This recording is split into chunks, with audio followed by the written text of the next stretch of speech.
أشهد أن لا إله إلا الله وأشهد أن محمدا رسول الله.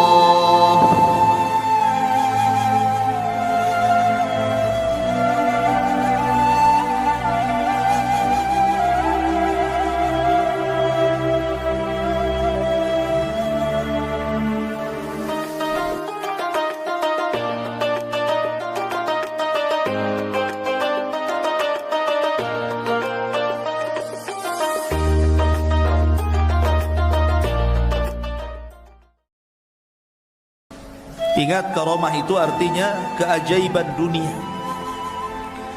Keajaiban dunia itu ada 3. Pertama, mukjizat, dan itu hanya dimiliki para nabi dan rasul.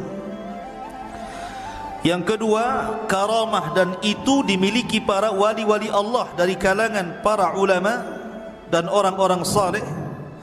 Dan yang ketiga, sihir, dan inilah yang dimiliki oleh dukun-dukun, bomo dan yang sejenisnya. Lah, Imam Nawawi mengakui banyaknya karamah yang ada pada Syekh Abdul Qadir Jailani. Bahkan ini pun dikatakan oleh Iz bin Abdis Salam, innahu lam tatawa tara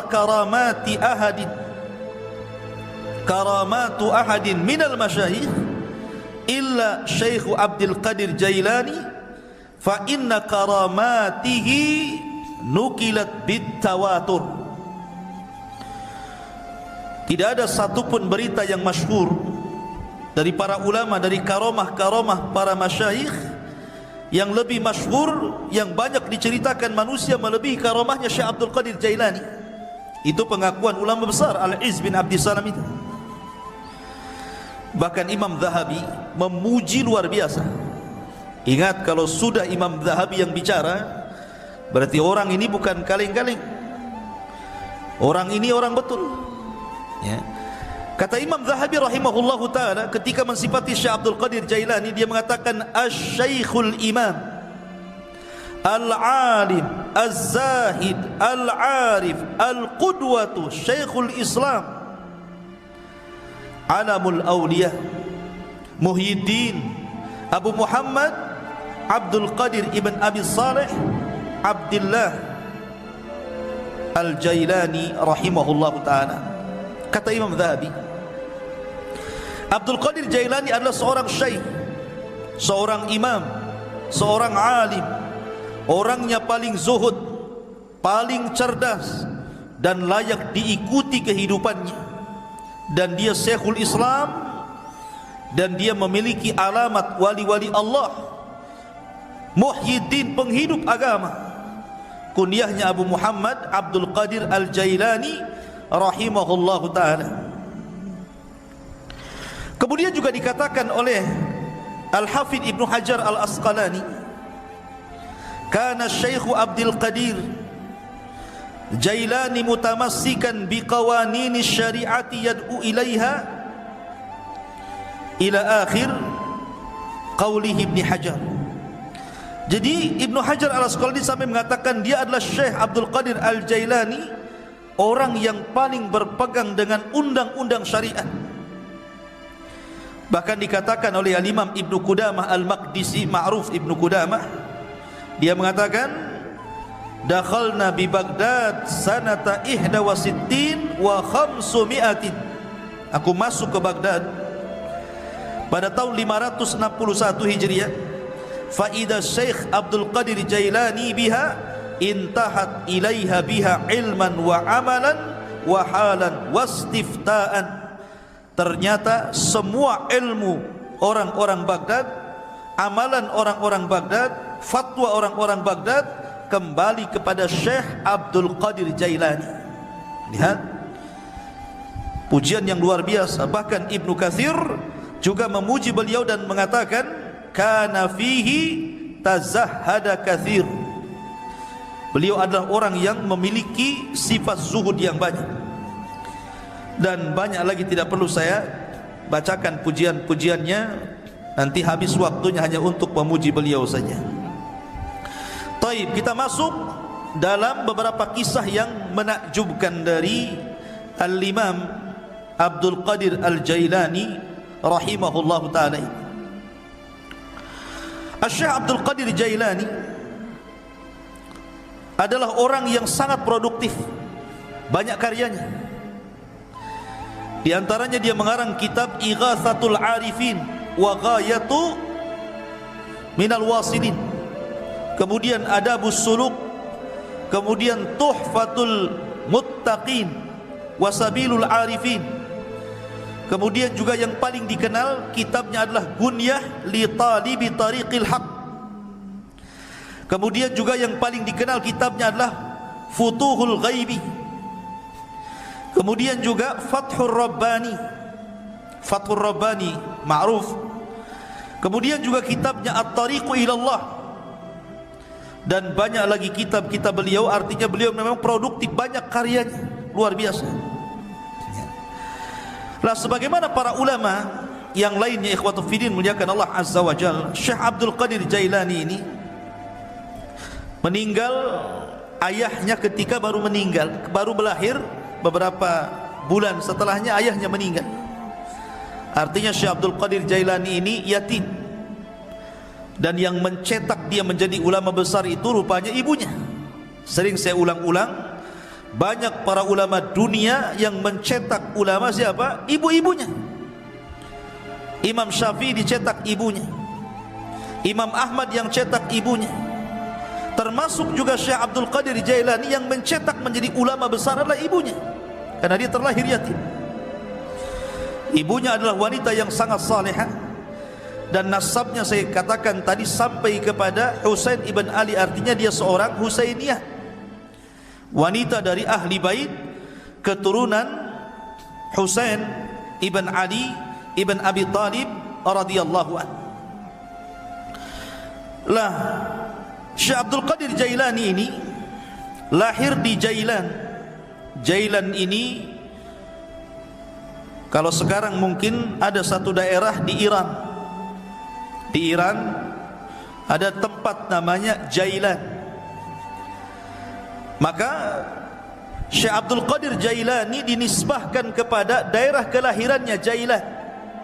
Maka disebut Abdul Qadir Jailani, karena dia orang Jailan, dan Jailan itu satu kota kecil yang ada di Iran ketika itu. Dan itu bukan kota para ulama. Jailan itu bukan kota para ulama, sehingga Syekh Abdul Qadir Jailani tidak puas belajar di Jailan karena itu bukan kota para ulama. Maka sebagaimana umumnya para ulama, dia pun rihlah li talabul ilmi, berangkatlah dia dari Jailan menuju Baghdad. Dan Baghdad kala itu adalah kota para ulama. Terlahir ulama-ulama dunia, ma'ruf Baghdad itu, ya. Tetapi sayang ketika diserang oleh Tatar, tentara Mongolia, maka tentara Tatar banyak membakar kitab-kitab para ulama sehingga banyak yang hilang sampai hari ini. Keganasan Mongolia ketika menyerang Tatar di zaman Syekhul Islam Ibnu Taimiyah rahimahullahu ta'ala. Walaupun ketika Abdul Qadir Jailani hidup di zaman Khalifah Abbasiyah, dan ketika itu memang kondisinya sangat memprihatinkan karena banyak terjadi huru peperangan, di mana orang-orang Antokiyah, orang-orang Salibi itu, orang-orang Nasrani menyerang kaum muslimin, dan ribuan kaum muslimin banyak meninggal dunia. Memang banyak kekacauan di zaman itu. Tetapi walaupun demikian, Baghdad itu masih negara atau kota yang sangat dicintai para talabatul ilmi karena masih banyak ulama yang hidup di situ. Salah satunya adalah tujuan safarnya Syekh Abdul Qadir Al-Jailani rahimahullahu ta'ala ketika usianya 18 tahun. Kemudian dia safar dari Jailan menuju Baghdad, dan dia belajar di rantau selama 33 tahun baru pulang.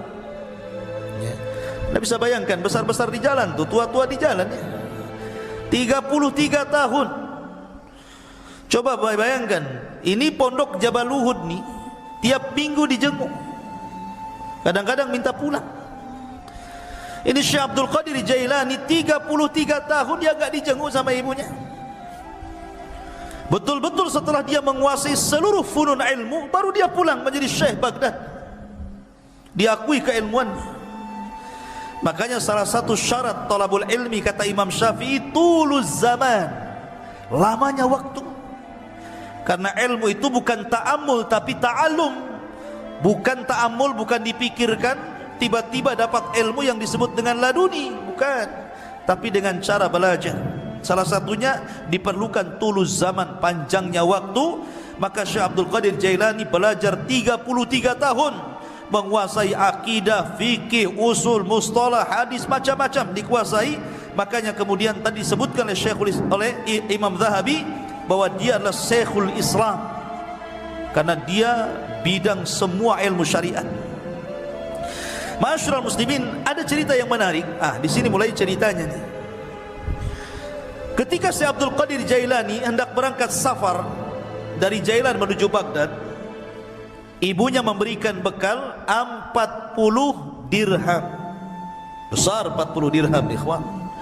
Arba'ina dirhaman itu besar, karena satu dirham itu 4 gram emas lebih ya, satu dirham itu. Kalau 1 gramnya itu anggaplah 1 juta, berarti 1 dirham itu 4 juta kali 40, kan begitu ya, kan besar, lumayan kan. Ibunya memesankan kepada Syekh Abdul Qadir Jailani, la taqdzib ala ahad, la taqdzib ala ahad, jangan kau berdusta kepada siapapun, jadi anak yang jujur. Dipegang itu wasiat ibunya itu. Berangkat dia dari Jailan menuju Baghdad.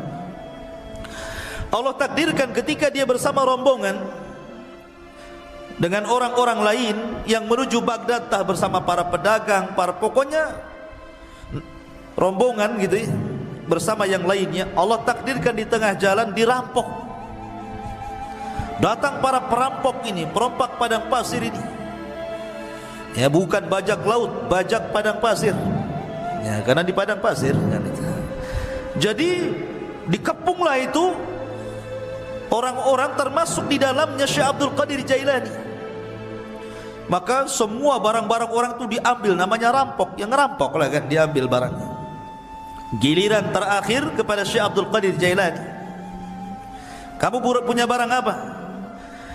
Kata Syekh Abdul Qadir Jailani, indi arba'ina dinar. Ngaku pula nih, saya punya 40 dinar.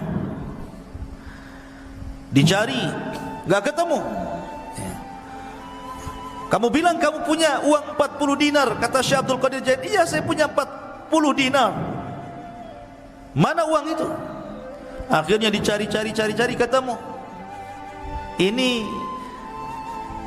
ketua rampok ini heran. Biasanya kalau orang mau dirampok dan punya uang, pasti tidak akan ngaku tuh. Apalagi Syekh Abdul Qadir Jailani ini menyembunyikan uang itu di tempat yang sangat rapi, susah untuk ditemukan. Tapi jujur dia ingat kata-kata ibunya, jangan dusta. Walaupun yang nanya perampok ngomong saja. Itu maksudnya. Jadi rampok ini mengatakan kepada Syekh Abdul Qadir Jailani, kenapa kamu mengaku kamu punya uang arba'ina dinar, 40 dinar itu? Maka dia mengatakan, karena aku sudah berjanji kepada Allah, kemudian kepada ibuku dan kepada diriku sendiri, alla aqdzib ahadan, aku tidak mungkin dusta kepada siapapun, termasuk kepada kamu wahai para perampok. Dari situ tersentuh dari kata-kata Syekh Abdul Qadir Jailani. Maka rampok ini seumur hidup tidak pernah menangis. Ketika itu dia meneteskan air mata karena melihat kejujuran Syekh Abdul Qadir Jailani. Dan setelah itu dia bertobat dari rampoknya. Perampok tobat karena melihat kejujuran Syekh Abdul Qadir Jailani. Karamah ikhwan ya. Ma'asyiral muslimin yang dimuliakan Allah Azza wa Jalla. Kemudian ketika dia sampai saja di kota Baghdad, ingat kota Baghdad itu sekali lagi itu ibu kota, kota yang metropolitan bahasa kita, semua serba mahal ya. Sementara bekal Syekh Abdul Qadir Jailani ini hanya bisa dimakan beberapa hari dan bulan, tidak bisa bertahan bertahun-tahun. Makanya disebutkan oleh para ulama bagaimana kesabaran Syekh Abdul Qadir Jailani ketika menuntut ilmu, ikhwan. dijelaskan bahwa gini. Jadi disebutkan oleh Al-Hafidh Ibnu Rajab Al-Hambali rahimahullahu taala dalam kitabnya Dhailut Tabaqat Al-Hambali. Jadi Syekh Abdul Qadir Jailani ini karena sudah habis Mekah sama sekali enggak ada yang dimakan. Akhirnya kemudian dia pun selalu datang ke sungai. Jadi sungai itu, di tepi sungai itu biasanya orang-orang pasar. Orang-orang pasar itu kalau tidak laku, maka sayuran-sayuran itu dibuang di tepi sungai itu. Jadi Syekh Abdul Qadir Jailani kalau sudah tutup pasar, dia nunggu di situ. Jadi kalau ada sayur yang dibuang, maka dia kutip, dia bersihkan, dia bawa pulang, dia makan. Sampai suatu ketika memang lapar betul. Maka sebagaimana kebiasaannya, karena ingat dia punya izzah, ya kemuliaan, dia tidak mau meminta siapapun, tidak mau jadi pengemis maknanya. Lah suatu ketika dia sudah menunggu, rupanya di sungai pun banyak juga orang yang sama seperti dia kelaparannya. Ketika sampai sudah habis sayur yang dibuang itu, karena diambil orang. 3 hari berturut-turut datang ke situ sudah enggak ada, datang ke situ sudah enggak ada. Akhirnya dia 3 hari tidak makan, hanya minum, lemes, hampir mati. Paksalah kemudian dia duduk di majelis Yasin. Lah ketika dia duduk itulah dia sudah lemas, sudahlah, dah pasrah, matilah kan begitu kelaparan. Rupanya ada anak muda datang dari kejauhan masuk ke masjid bawa roti sama daging panggang. Dimakan di hadapan dia, ditengokin. Setiap dia makan roti, Abdul Qadir Jailani yang melihat dari kejauhan ikut mangap juga. Nama orang lapar. Lihat orang makan ikut lapar kan itu kan. Tengok dia makan mangap juga. Tengok dia ngunyah juga. Padahal nggak ada yang dikunyah. Orang lapar seperti Fata Morgana kan itu dilihat. Akhirnya anak muda yang makan ini memperhatikan Syekh Abdul Qadir Jailani ini aneh. Didekati akhirnya dan ditanya, kamu ini siapa? Ya. Dan dari mana? Kemudian dia mengatakan, ana Abdul Qadir dari Jailan. Peranjat anak muda ini dan mengatakan, saya juga dari Jailan, sama dengan kamu. Siapa namamu tadi? Abdul Qadir. Siapa nama ayahmu? Si Anu. Siapa nama ibumu? Si Anu. Mana kampungmu ini? Gitu. Langsung gemetar orang ini dan mengatakan, sesungguhnya ibumu itu menitipkan uang kepadaku untuk dihantar kepadamu dan beberapa roti. Aku sudah putus asa mencarimu, sampai roti yang dititipkan ibumu ku makan juga, tapi aku takut mengambil uangmu, sehingga terpaksa aku makan bangkai karena darurah. Rupanya Allah takdirkan saya ketemu di masjid ini dengan kamu, wahai Abdul Qadir. Ini uang yang dititipkan ibumu kepadaku, ambillah. Tolong ikhlaskan roti yang dititipkan ibumu yang sudah kumakan. Ya. Lihat bagaimana kondisi Syekh Abdul Qadir Jailani. Ini thalabul ilmi namanya ya, kelaparan gitu. Mana ada di Jabal Uhud kelaparan, yang ada dibuang-buang. Enggak habis lauknya masih banyak kan itu. Ya, kenapa? Udah makan nambah lagi di warung. Thalabul ilmi sekarang dipenuhi makanan, bukan dipenuhi ilmu. Di lemarinya bukan kitab, Indomie. Ma'asyiral muslimin yang dimuliakan Allah Azza wa Jalla. Jadi begitulah Syekh Abdul Qadir Jailani rahimahullahu taala, kesabaran dalam menuntut ilmu. Ada kisah yang menarik juga ya kawan. Disebutkan tentang perdebatan Syekh Abdul Qadir Jailani dengan syaitan, dengan iblis. Debat dengan syaitan. Ya.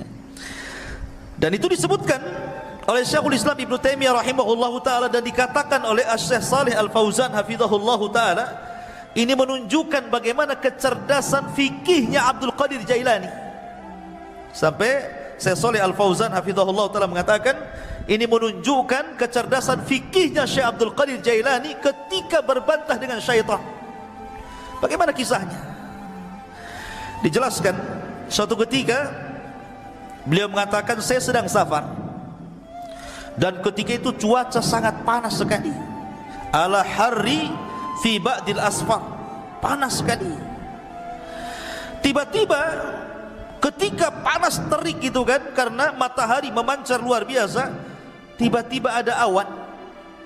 Awan itu menaungi kepalaku, menghalangi antara terik matahari dengan kepalaku.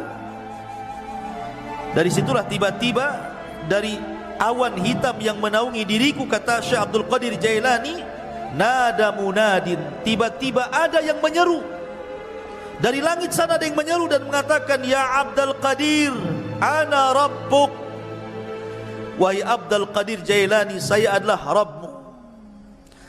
Maka Syekh Abdul Qadir Jailani rafa'a ra'sah, melihat ke langit dan mengatakan, antallah la ilaha illahu, apakah engkau adalah Allah yang tidak ada sembahan berhak disembah kecuali Dia? Maka kemudian suara itu ada lagi di langit dan mengatakan, ana rabbuk, saya Tuhanmu, ana rabbuk, saya Tuhanmu. Syekh Abdul Qadir Jailani mendengarkan sampai akhirnya, setelah dia mengatakan ana rabbuk wa qad ahlaltu laka ma haramtu alaika ya Abdul Qadir, saya Tuhan wahai Abdul Qadir, aku telah halalkan yang sebelumnya kuharamkan kepadamu. Maknanya semua manusia haram melakukan ini, kau halal. Semua manusia haram memakan khamar, kau halal. Semua haram berzinah, kau halal. Pokoknya seperti itu. Tiba-tiba Syekh Abdul Qadir Jailani mendengar kata-kata, aku sudah menghalalkan kepadamu yang diharamkan aku kepada selainmu. Maka dia mengatakan, kadzabta ya aduwallah, kadzabta ya aduwallah, dusta engkau wahai musuh Allah, bal anta syaitan, engkau bukan Tuhan, kau adalah syaitan. Fatamazzaqat tilkas sahab, tiba-tiba awan hitam itu langsung berpecah, menyebar, ya. Lah dari situlah tiba-tiba kemudian muncul lagi suara dan mengatakan, ya Abdul Qadir, najauta minni bifiqhika fi dini, wahai Abdul Qadir, engkau sudah selamat, ya. Najauta minni, engkau selamat dariku dengan kecerdasan fikihmu dalam agamamu. Laqad fatantu bihadzal hilah qablaka sab'ina rajulan, sungguh sebelum itu, kata syaitan, aku sudah menguji 70 orang semisal kamu dari kalangan para ulama, kalangan zuhad, dan mereka terkena fitnahku kecuali kamu, katanya, ya. Lihat bagaimana Syekh Abdul Qadir Jailani mengatakan apa? Tidak mungkin. Kenapa? Kenapa Syekh Abdul Qadir Jailani mengatakan kadzabta, dusta kamu? Karena kata Syekh Abdul Qadir Jailani, ketika ditanya, maka dia mengatakan, araftu annahu syaitan. Kenapa aku tahu dia syaitan? Karena ketika dia mengatakan, aku halalkan kepadamu yang kuharamkan kepada selainmu, maka dia mengatakan, li anna ba'da Rasulillah sallallahu alaihi wasallam la tahlila wa la tahrim, tidak ada yang berhak menghalalkan dan tidak ada yang berhak mengharamkan setelah Nabi sallallahu alaihi wasallam. Bagaimana mungkin kalau kemudian dalam dunia tarekat, ya, di mana orang itu kalau sudah tingkatan makrifat sampai meyakini adanya hululiyah, manunggaleh, gusti, gitu ya, bahwa Allah itu betul-betul menyatu dengan badan, tiba-tiba kemudian seseorang boleh tidak melaksanakan sholat, boleh meninggalkan zakat, boleh meninggalkan puasa, boleh tidak haji, karena alasannya Tuhan sudah menyatu, ana anta anta ana, bahasanya. Saya kamu, kamu saya, katanya. Bingung dia, mana saya, mana Tuhan, karena menyatu masalahnya, ya. Makanya terkadang makin makrifat itu bukan makin baik, makin bejat, kan begitu. Karena dia meninggalkan sholat, dia meninggalkan apapun. Ketika ditanya, kenapa anda tidak sholat? Siapa bilang saya tidak sholat? Bukankah Allah yang mengatakan, inna sholata li dzikri, sholat itu untuk mengingat diriku. Jadi kalau aku sudah ingat Allah, aku sudah sholat, katanya. Karena sholat itu untuk mengingat diriku. Apalagi kemudian Allah berfirman, u'budullaha hatta ya'tiyakal yakin, sembahlah Allah sampai yakin. Aku sudah yakin, ngapain aku nyembah, katanya, kan. Nah, kacau nih kalau sudah Quran dipelintir-pelintir.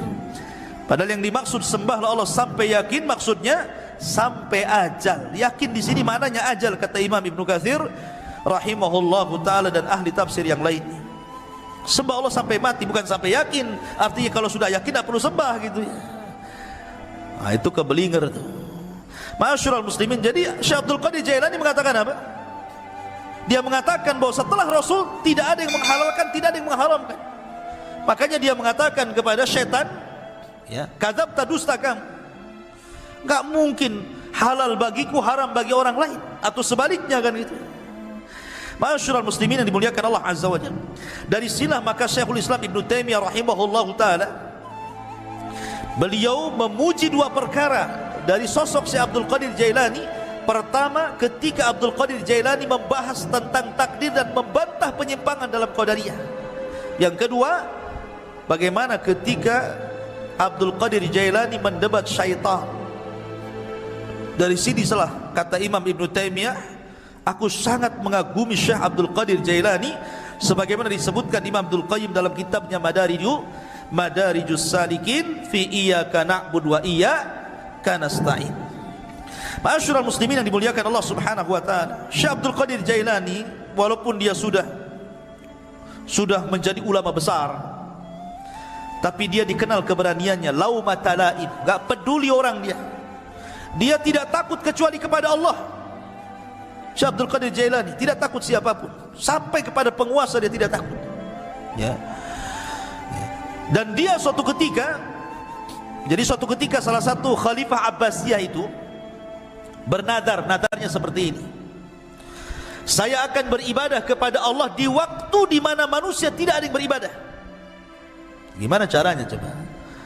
Saya akan beribadah di waktu di mana tidak ada satupun manusia yang beribadah.